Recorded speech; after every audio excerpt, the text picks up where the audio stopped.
Hello, my name's Ducan Macqueen. That's right. I lead the forest team at the International Institute for Environment and Development. We very much believe in this forest farm facility, what it could be. We're a policy research institute, and we're committed within this forest and farm facility to independent analysis of how you strengthen organizations, how you get integration across sectors, to learning exchange. We have a lot of experience with learning groups on governance and enterprise, and communication work. So that's going to be our role.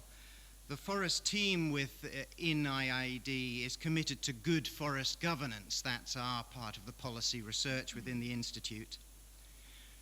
Good forest governance is about negotiated, integrated, and if we need a future, intensified and climate-smart land use. And in order for that negotiation over integrated land use to take place, you need strong organizations of producer groups who are at the cutting edge. And that's what this forest and farm facility will do, and it's why we're behind it.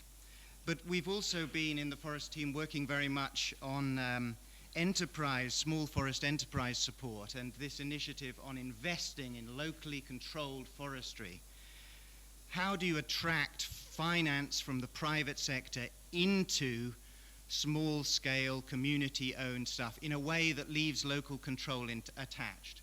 And for that, the ILCF approach has shown that there are 4 fundamental enabling investments. You need to get the tenure and rights correct. You need to get the business capacity developed. You need the groups to be organized at a scale where they can penetrate markets, and you need someone to broker deals with the private sector. So many of these ingredients are already covered. On the rights, there's a lot of groups for rights and tenure. There's excellent work here in FAO on voluntary guidelines. Business capacity, a lot of work on business capacity development, the Forest Connect Alliance that Sophie mentioned. But there's a gap on the organization building and the linkage with government and support, and the forest and farm facility supports that. So we're behind it for those 2 reasons.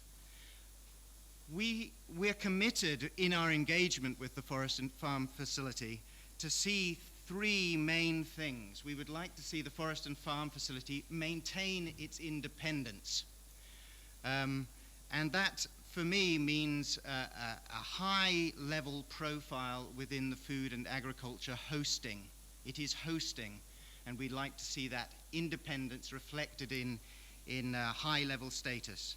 We'd like to see the steering committee driven by forest right holder groups, producer organizations, family foresters, community foresters, who best know what should be supported. And finally, we'd like to see this broad partnership of this suite of institutions along the table maintained, and bringing our own respective networks and energy behind the forest and farm facility.